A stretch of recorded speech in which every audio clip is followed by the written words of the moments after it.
You're living through a gold rush. Not the kind with pickaxes and dusty boots. The kind where money moves so fast most people don't even realize they've already lost. Let me hook you right now. Right now, as you're watching this, someone is getting rich from AI. Not future rich. Not one day rich. Right now. And statistically, it's probably not you. Not because you're stupid. Not because you're lazy, but because the rules of this game were written quietly, behind closed doors, by people who already had the money, the power, and the leverage. This is the AI gold rush. And like every gold rush in history, a tiny group walks away with mountains of wealth, while most people are left holding empty pans, wondering what just happened. Let me tell you a story.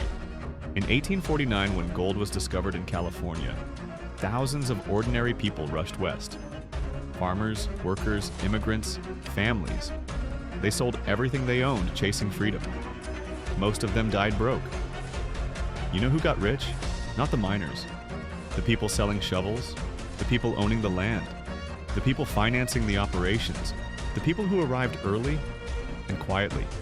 AI is the same story, different century, same ending. Let me make this uncomfortable. Every time you hear someone say AI will help everyone or AI will democratize opportunity, ask one simple question. Who owns it? Because ownership decides everything. Here's the truth nobody wants to say out loud. AI isn't replacing jobs, it's replacing leverage. If your income depends on your time, if you trade hours for money, if your value comes from knowledge that can be copied, summarized, or automated, you are standing on thin ice, and that ice is already cracking. Let's talk about who's getting rich first. The obvious ones, the companies building the models, the cloud providers renting the compute, the chip manufacturers selling the picks and shovels. One AI training run can cost tens of millions. That alone should tell you something. This game was never designed for the average person. But here's the part that hurts more. The real winners aren't just the tech giants. They're the quiet middle layer. The people who saw this early and positioned themselves as translators, amplifiers, owners, distributors. A solo creator using AI to produce the output of a 20-person team. A tiny startup replacing an entire department. A marketer scaling content infinitely. A trader analyzing faster than human limits. A founder building products without hiring. One person, exponential output. Meanwhile, there's a graphic designer refreshing their inbox. A copywriter watching rates collapse. A junior lawyer quietly panicking. A graduate realizing the job ladder just disappeared, and nobody tells them directly. They just call it efficiency.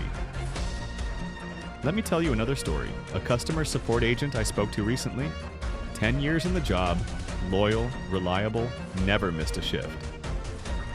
One Monday morning, her manager calls a meeting. They roll out an AI assistant to help the team. 6 months later, half the team is gone. A year later, she's training the system that replaces her.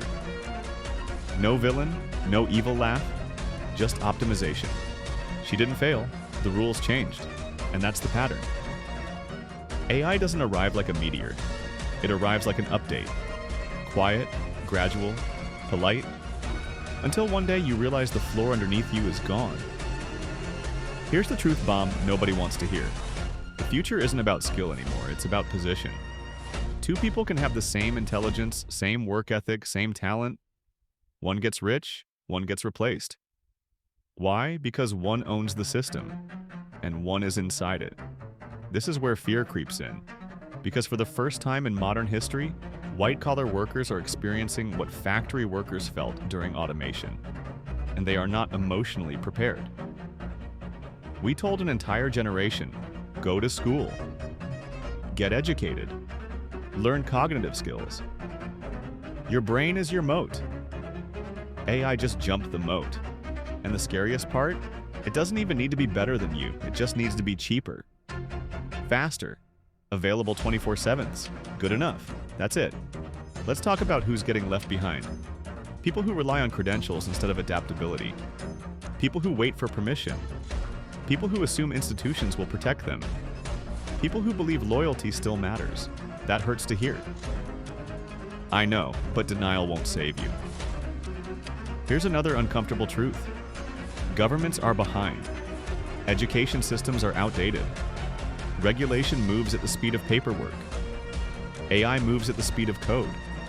By the time policies catch up, the wealth transfer will already be done, and it's massive. This is one of the largest transfers of wealth in history, not future tense. Present. Think about this. AI allows one person to do the work of 10, then 10 becomes 50, then 50 becomes 1,000. Where do the wages go? They don't vanish, they consolidate.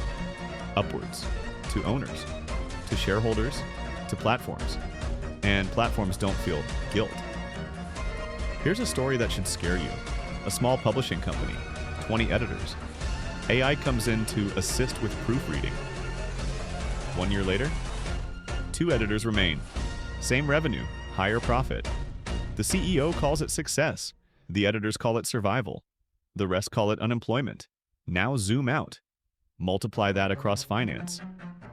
Law, media, education, healthcare administration, HR, marketing. This isn't a wave, it's a tide. And tides don't care how good you swim.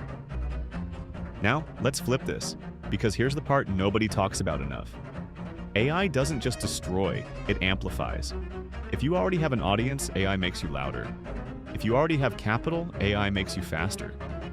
If you already have ownership, AI makes you richer. That's why this feels unfair. Because it is. The myth of equal opportunity collapses when tools scale unevenly. The rich don't work harder with AI. They multiply, and the gap widens. So what do most people do? They scroll, they joke, they say it won't affect me. They share memes. That's how people always react before disruption. History is brutal that way. Let me tell you something most people don't realize yet. The danger isn't AI becoming smarter than humans. The danger is AI becoming invisible. When decisions are made silently, when rejection emails are automated, when hiring filters never let you through, when credit, insurance, healthcare access, even legal outcomes are influenced by models you can't see or challenge. That's when people wake up. Too late. Now let me slow this down, because I don't want you paralyzed by fear. Fear without direction just becomes despair. Here's the real dividing line. AI will not replace humans. AI will replace humans who don't reposition. That's the difference. The people winning this gold rush aren't necessarily technical geniuses. They're people who asked early, how do I sit above the system instead of inside it? They learned how to use AI as leverage, as a multiplier, as a business partner, not as a crutch. Here's a human example. A freelance writer making £2,000 a month.